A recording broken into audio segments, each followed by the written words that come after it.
Saudara,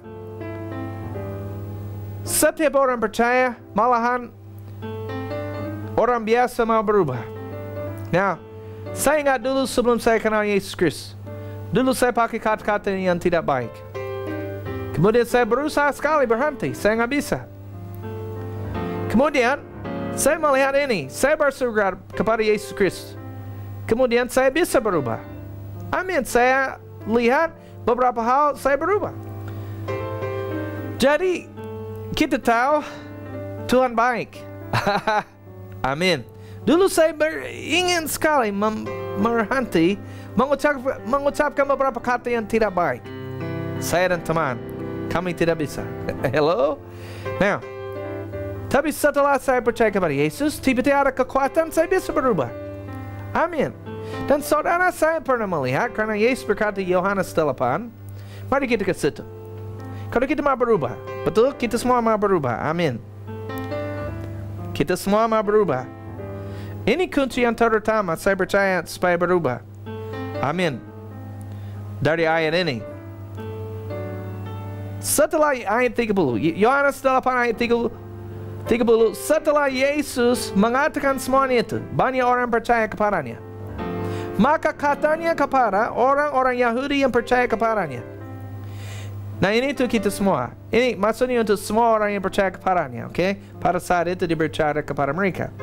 Jikalau kamu tetap dalam firman-Ku, kamu benar-benar adalah murid-Ku. Amin. Dan kamu akan mengetahui kebenaran, dan kebenaran itu akan memerdekakan kamu. Nah, lihat. Yang mengubahkan engkau apa? Dirimu sendiri? Tidak. Tapi dia minta apa? Kita harus apa? Mau berubah, mau enggak? Sudah bosan? Ini caranya. Jikalau kamu tetap dalam firman-Ku. You know, sudah kita baca. Tetap dalam firman-Ku. Tetap dalam firman-Ku. Kamu benar-benar adalah murid-Ku. Nah, lihat. Dan kamu akan mengetahui kebenaran. Dan kebenaran itu akan memerdekakan kamu. Nah, saudara, saya ingat pertama kali saya membaca Alkitab, saya tidak terlalu memahaminya. Pertama, beberapa hal saya memahaminya. Saya mulai di buku Injil, tapi itu lebih gampang mengerti. Tapi saat saya ke Roma, saya lihat Roma, saya nggak mengerti semuanya. Saya membaca Roma 5, saya khusus ingat. Saya membaca hari ini, saya lihat bahasa 5, hari berikutnya saya ikut lagi. Akhirnya saya mulai, saya lihat ini luar biasa. Saya mulai mengerti. Kunci ialah tetap dalam firman. Mungkin Anda tidak memahami semuanya, tetapi tetap percaya bahwa Anda akan mengerti apa yang Anda perlu. Semakin Anda di dalam firman, tetap kamu akan mengetahui kebenaran. Kebenaran itu sendiri akan memerdekakan engkau. Now, Tuhan berkata begini, Dia tidak mau menekan Anda. Dia tidak mau Anda menekan dirimu sendiri untuk berubah. Ingat ini. Ini akan ambil tekanan dari dirimu sendiri untuk mengubahkan dirimu sendiri. Kamu tidak bisa, saudara tidak bisa mengubahkan dirimu sendiri. Nah, Tuhan mau kita tahu, dia mau kita tahu bahwa dia akan mengubahkan kita. Kebenaran itu sendiri akan memerdekakan kita saat kita mengetahuinya. Amin. Nah, mari kita lihat 2 Korintus 3 lagi. Ayat ini satu ayat yang sangat luar biasa penting. Dia berkata di ayat 18, dia membedakan Musa dengan perjanjian yang baru. Oke? Hukum Taurat mematikan, perjanjian baru menghidupkan. Amin. Hukum Taurat mematikan, tapi perjanjian baru menghidupkan. Amin. Pelayanan roh, yaitu ajaran dari perjanjian baru akan menghidupkan. Amin. Akan menghidupkan perkawinanmu. Amin. Amin. Segala sesuatu yang saudara lakukan semuanya seperti untuk Tuhan, bukan manusia. 2 Korintus 3 ayat 18. Dan kita semua mencerminkan kemuliaan Tuhan dengan muka yang tidak berselubung. Dan karena kemuliaan itu datangnya dari Tuhan yang adalah roh, maka kita diubah menjadi serupa dengan gambarnya dalam kemuliaan yang semakin besar. Oh, haleluya. Jadi begini, kita memandang kemuliaan Allah, kita membaca Alkitab, kita terap dalam firman, kita membaca. Amin. Kita melihat kebesaran Tuhan, kita melihat kebaikan Allah, kita merenungkan firman Tuhan. Roh Allah mengubahkan kita. Amin. Nah, saya mau melihat 2 Petrus pasal 1 ayat 2. Kasih karunia dan damai sejahtera melimpahi kamu oleh pengenalan akan Allah dan akan Yesus Kristus Tuhan kita. Amin. Jadi saat kita mengenal, hello, Tuhan kasih karunia, anugerahnya akan melimpahi kita. Haleluya. Nah, lihat, kita mengenal Tuhan, cara kita mengenal Tuhan firman-Nya. Amin. Kita tetap dalam firman, tetap kita akan mengetahui kebenaran itu. Kebenaran itu akan memerdekakan kita. Jadi saya tahu ini, kita tetap dalam firman, kita membaca Alkitab, apalagi pagi dan sebelum tidur. Amin. Kita ingat firman sepanjang hari, ya. Amin. Kita tetap kerja apa, tapi kita mulai hari kita dengan Tuhan. Firman Tuhan berkata, buah pertamamu kasih kepada Tuhan, perpuluhan. Amin. Dan semuanya akan diberkati. Amin. Semuanya dipelihara, diberkati. Semuanya akan dijaga. Kita mulai hari kami waktu pertama dengan Tuhan. Amin. Kita langsung dengan Tuhan dalam firman. Itu sangat berkati. Amin. Memberkati saya. Juga seluruh hari akan dipelihara, akan diberkati. Ingat, saat merenungkan firman Tuhan kita, apa saja yang diperbuatnya berhasil. Nah, biarlah saya mengulangi. Kita membaca beberapa pasal sehari boleh. Amin. Kalau masih bayi satu mungkin boleh. Sekarang you can baca beberapa ayat saja. You lihat beberapa ayat yang sangat menguatkan Anda, atau Anda perlu Anda membaca, memperkatakan secara pelan-pelan, merenungkan dalam bahasa Ibrani berarti berbicara secara pelan-pelan. Amin. Haleluya. Berbicara secara pelan-pelan.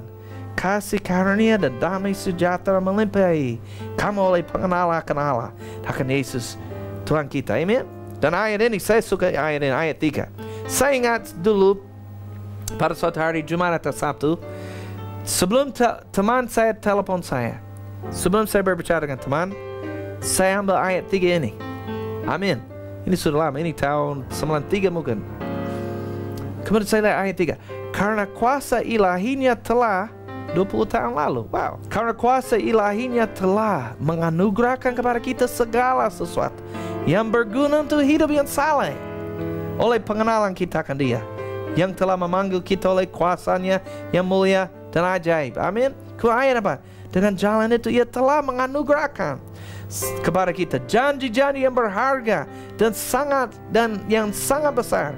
Jadi kita berbicara pelan-pelan kepada diri kita sendiri berulang-ulang kali. Amin. Dengan jalan itu Ia telah menganugerahkan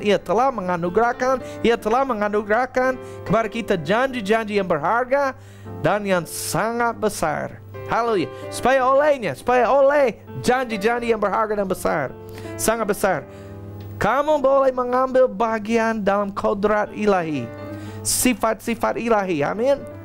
Dan luput dari hawa nafsu duniawi yang membinasakan dunia. Jadi mau luput dari hawa nafsu, harus mengenal firman Tuhan, harus mengenal Tuhan, harus mengenal janji-janji yang berharga dan yang sangat besar itu. Amin. Amin. Anda akan luput dari hawa nafsu duniawi yang membinasakan dunia. Amin. Nah, so you ambil beberapa ayat, berbicara secara pelan-pelan kepada dirimu sendiri. Amin. Harus merenungkan firman Tuhan. Kita pikir, tapi juga berbicara. Amin. Beberapa ayat kepada diri kita sendiri. Nah, Yesus mau kita berbuah. Dia mau janji terjadi dalam hidup kita. Kita tahu, minggu lalu kita lihat, ini beginilah kata Yesus, lalu kata Yesus, beginilah hal kerajaan Allah itu. Seumpama orang yang menaburkan benih di tanah. Kita tahu dia menjelaskannya, kita akan membaca ayatnya. Tanah ialah hati manusia. Nah, ingat bahwa benih itu adalah firman Tuhan. Firman Tuhan tidak fana. Firman Tuhan tetap sampai selama-lamanya. Firman Tuhan sangat berkuasa. Tidak ada yang bisa menghancurkan firman Tuhan. Nah, kita harus memelihara firman itu dalam hati kita. Amin. Lalu pada malam hari orang itu ia tidur, pada siang ia bangun, dan benih itu, janji itu, firman itu mengeluarkan tunas, dan tunas itu makin tinggi. Bagaimana terjadinya tidak diketahui orang itu. Bumi dengan sendirinya mengeluarkan buah. Mula-mula tangkainya, lalu bulirnya, kemudian butir-butir yang penuh isinya dalam bulir itu. Apabila buah itu sudah cukup masak, orang itu segera menyabit, sebab musim menuai sudah tiba. Saudara, janji Allah, contohnya, oleh bulu Yesus kita telah sembuh. Sesungguhnya dia sudah menanggung segala penyakit kita, kata Yesaya. Nah, mungkin saat kita menerima firman, kita merasa, oh, saya merasa lebih enak. Nah, itu ialah apa? Buah-buah sendirinya mengeluarkan buah, mula-mula tangkainya, lalu bulirnya, kemudian butir-butir yang penuh isinya dalam bulir itu. Yaitu saat kita menerima firman, kita akan berada sukacita, kita senang. Mungkin kita merasa lebih enak, tapi kita tetap pelihara firman Tuhan. Firman Tuhan berkata, yang kesukaannya ialah firman Tuhan, atau kitab Taurat Tuhan, atau firman Tuhan, yang merenungkan itu siang dan malam. Amin. Dia seperti pohon yang ditanam di tepi aliran air, yang menghasilkan buahnya pada musimnya, yang tidak layu daunnya, tetap segar. Saudara, supaya firman Tuhan berakar di dalam diri kita, supaya tidak cepat dicabut, kita perlu merenungkan firman. Kita pikir akan firman, kita mendengarnya lagi, kita membaca berulang-ulang kali, kita ambil beberapa janji, kita berbicara secara pelan-pelan kepada diri kita sendiri. Sekali lagi, merenungkan dalam bahasa Ibrani berarti berbicara secara pelan-pelan. Yohanes 1 ayat 8, janganlah engkau lupa memperkatakan kitab Taurat ini. Saudara, saya sudah tahu ajaran ini sudah lama. Saya percaya Yesus 20 tahun lebih yang lalu, saya langsung tahu memperkatakan, merenungkan firman Tuhan, yaitu berarti memperkatakan. Saya dapat ajaran itu saat saya baru mungkin 1-2, saya lupa, kurang 6 bulan saya percaya Yesus. Saya sudah tahu hal ini. Tapi saudara, saya mendengar hal ini dari pendeta lain, saya juga berkhotbah hal ini, saya perlu dengar. Nah, Ibrani 2 ayat 1. Karena itu harus lebih teliti kita memperhatikan apa yang telah kita dengar, supaya kita jangan hanyut di bawah arus. Amin. Supaya kita tidak di bawah arus. Kita harus lebih teliti memperhatikan apa yang kita telah kita dengar, supaya kita jangan hanyut di bawah arus. Jadi saya mendengarnya, seperti ini juga beberapa orang membangun diri di atas dasar iman yang paling suci. Saya mendengarnya, saya belajar yang tulisan yang saya baru ketik Beberapa waktu yang lalu, beberapa tahun yang lalu, saya mengetiknya lagi, saya belajar lagi, saya selalu dikuatkan. Malahan dengar pendeta lain juga mengajar hal ini, saya dikuatkan ulang. Sangat penting mendengar dan mendengar firman. Tetap dalam kebenaran, tetap dalam firman. Kamu akan mengetahui kebenaran, kata firman, kata Yesus, dan kebenaran itu akan memerdekakan kamu. Jadi sangat penting memperkatakan beberapa janji, memperkatakan beberapa ayat kepada dirimu sendiri yang Anda perlu. Itu cara merenungkan firman Allah. Anda akan seperti pohon yang ditanam di tepi aliran air, yang akan menghasilkan buahnya pada musimnya, yang tidak layu daunnya, akan tetap segar, tidak akan layu, tidak akan putus asa, tidak akan menjadi kering, akan tetap menghasilkan buah di dalam pelayananmu. Merenungkan nubuatan itu, merenungkan perkataan yang Tuhan sampaikan kepada Anda. Amin. Amin. Now, mari kita lihat Markus 4:13. Lalu ia berkata kepada mereka, tidakkah kamu mengerti perumpamaan ini? Kalau demikian, bagaimana kamu dapat memahami semua perumpamaan yang lain? Penabur itu menaburkan firman. Ingat, firman itu tidak fana. Firman tetap sampai selama-lamanya. Firman itu, ada kuasa dalam firman itu. Kalau jagung ditanam, jagung akan bertumbuh. Nanti akan ada tuayan jagung di bumi alamiah. Tapi kalau janji kesemuan ditanam, itu akan terjadi. Tetap memelihara, itu akan mula-mulanya tangkainya. Amin. Kemudian lalu bulirnya. Kemudian butir-butir yang penuh isinya dalam bulir itu. Nah, saat firman Tuhan lagi bertumbuh dalam hati, jangan putus asa. Tetap memelihara firman. Amin. Penabur itu menaburkan firman. Orang-orang yang di pinggir jalan, tempat firman itu ditaburkan ialah mereka yang mendengar firman. Lalu datanglah iblis dan mengambil firman yang baru ditaburkan dalam mereka. Now, jangan mengizinkan iblis ambil firman. Tetap pegang firman. Firman itu akan terjadi. Amin. Demikian juga yang ditaburkan di tanah yang berbatu-batu, ialah orang-orang yang mendengar firman itu dan segera menerimanya dengan gembira. Jadi kita perlu bergembira kalau menerima firman. Amin. Tetapi mereka tidak berakar. Nah, saudara, bagaimana kita akan berakar? Yang kesukaannya ialah Taurat Tuhan, firman Tuhan, yang merenungkannya siang dan malam. Yang merenungkannya siang dan malam. Masih ingat, Yesus berkata, orang itu bisa bangun, bisa tidur, firman itu akan bertumbuh. Amin. Bangun dan tidur. Firman itu akan dengan sendirinya. Amin. Benih itu dengan sendirinya akan bertumbuh. Saudara, firman Tuhan berkata juga, merenungkan firman siang dan malam. Tadi dia bangun siang, dia tidur. Amin. Jadi ini ada hubungan. Sangat penting, saudara. Satu saran, sangat penting merenungkan firman siang dan malam. Di antaranya juga boleh, khususnya siang dan malam, baru bangun, merenungkan firman. Amin. Membaca, mengisi diri dengan firman. Amin. Karena juga orang yang iblis bisa ambil, yang ditaburkan di tanah yang berbatu-batu, ialah orang-orang yang mendengar firman itu dan segera menerimanya dengan gembira. Tapi mereka tidak berakar dan tahan sebentar saja. Hello, yang merenungkan firman Tuhan siang dan malam, dia seperti pohon yang ditanam di tepi aliran air. Jadi akarnya akan bertumbuh. Sangat penting merenungkan firman Tuhan supaya firman itu berakar dalam Anda. Amin. Sekali lagi, tapi mereka tidak berakar dan tahan sebentar saja, yang seperti benih ditanam di yang berbatu-batu. Apabila kemudian datang penindasan atau penganiayaan karena firman itu, mereka segera murtad. Supaya Anda tidak murtad, supaya Anda tidak putus asa, merenungkan firman Allah siang dan malam. Anda akan seperti pohon yang ditanam di tepi aliran air, yang akan menghasilkan buahnya pada musimnya. Anda akan berakar seperti pohon ditanam di tepi aliran air. Selalu ada air ke akarnya. Mereka akan bertumbuh. Amin. Sangat penting merenungkan firman Tuhan siang dan malam. Jadi janji Tuhan akan bertumbuh, tidak akan layu daunnya, akan menghasilkan buahnya pada musimnya. Sekali lagi ada hubungan Merenungkan firman siang dan malam. Tadi Markus 4, dia bangun siang, dia tidur malam. Benih itu akan mengeluarkan, akan bertumbuh sendiri. Amin. Dan yang lain ialah yang ditaburkan di tengah semak diri. Nah tunggu, yang merenungkan firman Allah akan seperti pohon ditanam. Saat penindasan, penganiayaan datang, mereka tetap.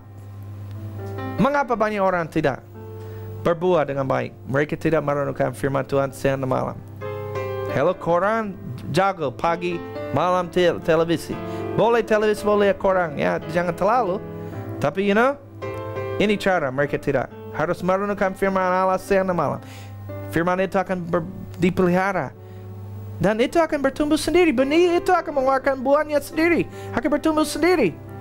Firman Tuhan janji apapun yang disimpan di hati, itu akan bertumbuh sendiri. Itu akan terjadi. Amin saudara. Memeliharanya. Merenungkan firman itu siang dan malam. Saat penindasan atau penganiayaan datang, Anda akan tetap. 19. Lalu kekhawatiran dunia ini dan tipu.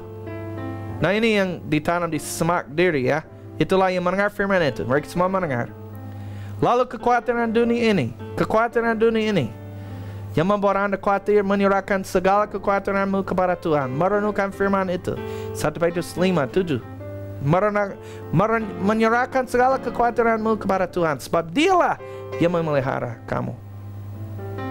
Lalu semak diri. Lalu kekhawatiran dunia ini dan tipu daya kekayaan.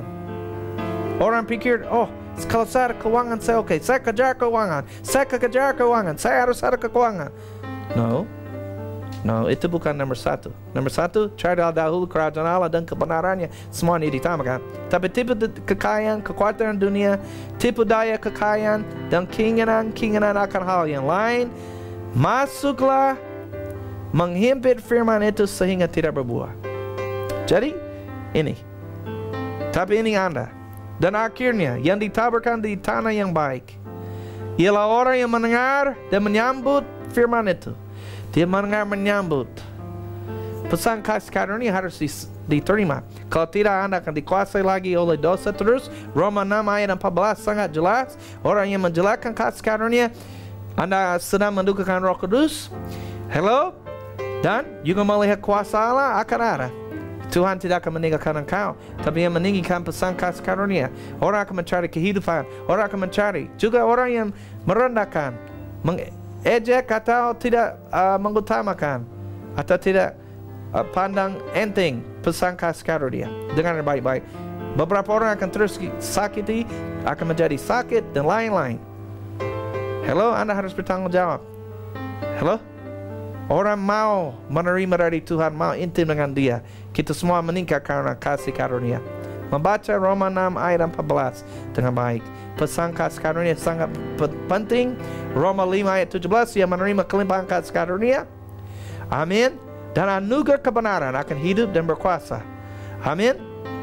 Oleh karena satu, yaitu Yesus Kristus. Nah, ayat 20. Dan akhirnya penindasan akan datang ya. Penganiayaan akan datang. Karena itu firman Tuhan. Jadi harus membedakan yang benar mana. Amin. Ayat 20. Itu pesan profetik. Dengar. Ya. You gotta bertanggung jawab apa yang Anda menerima dari firman. Jangan menjelekkan. Amin. Nah, ayat 20.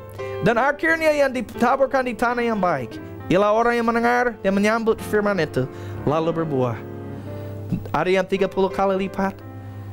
Yang merenungkan firman lagi. Pohon di tanah di tepi aliran air, oh akan menghasilkan buahnya. Tetap merenungkan firman ya. Ada yang 30 kali lipat, ada yang 60 kali lipat, dan ada yang 100 kali lipat. Kembali melihat ayat-ayat ini lagi. Saudara akan berbuah. Amin. Mazmur 1 ayat 2 dan 3. Ayat 1 sampai 3. Markus 4 26 sampai 29. Markus 4 13 sampai ayat 20. Itu semua ada hubungan supaya firman Tuhan. Ingat, firman masuk, itu akan bertumbuh sendiri. Itu akan jadi. Ya, minggu depan, jam yang sama, saudara telah dipanggil untuk menang. Anda semua dikasih Tuhan. Firman Tuhan akan berbuah terus dalam hatimu. Memeliharanya, menjaganya. Tuhan memberkati. Shalom saudara, saya Edwin Hicks. Amin, kita semua mau berubah. Kita semua mau meningkat di dalam kehidupan ini, saudara. Roh Kudus telah membangkitkan di dalam diri saya untuk mengajar sesuatu yang sangat penting. Amin. Dia akan menambahkan beberapa kebenaran yang sangat penting. Mari kita meyakinkan semua pemirsa yang menonton ini diberkati, sudah diselamatkan. Saya tidak mau satu pun masuk neraka nanti. Allah berkata, Dia tidak mau satu pun yang binasa. Malahan Dia kirimkan anaknya sendiri, Yesus Kristus. Yesus menanggung kesalahan kita. Yesus menjadi dosa di atas salib. Yesus menyerahkan nyawanya untuk kita. Karena begitu besar kasih Allah akan dunia, Dia kirimkan Yesus. Yesus dihukum supaya kita tidak. Allah tidak mengirimkan anaknya untuk menghukum kita, malahan supaya kita diselamatkan melalui anaknya. Yang berseru kepada Yesus diselamatkan, kata firman. Barang siapa yang berseru kepada Tuhan diselamatkan. Roma 10 ayat 13. Ayat 9 berkata, jika kamu dengan mulutmu mengaku bahwa Yesus adalah Tuhan dan percaya dalam hati bahwa Allah telah membangkitkan Yesus Kristus dari antara orang mati, maka kamu akan diselamatkan. Amin. Katakan ini. Ingat, melalui Yesus ada pengampunan dosa. Tuhan mengasihi Anda. Siapapun bisa berseru kepada Tuhan, Tuhan mengasihi. Yesus baik. Yesus membuktikan kasih-Nya. Yesus membuktikan bahwa Dia Tuhan. Sebab Dia hidup lagi, saudara. Dia hidup lagi. Amin. Masih ada banyak kuburan di dunia, tapi Yesus hidup lagi. Yesus hidup lagi. Ikut pengakuan ini. Katakan, saya percaya Yesus adalah Tuhan. Ikut bersama. Saya percaya Yesus adalah Tuhan. Saya percaya bahwa Allah telah membangkitkan Yesus dari antara orang mati. Jika Anda mengaku itu, Anda diselamatkan. Amin.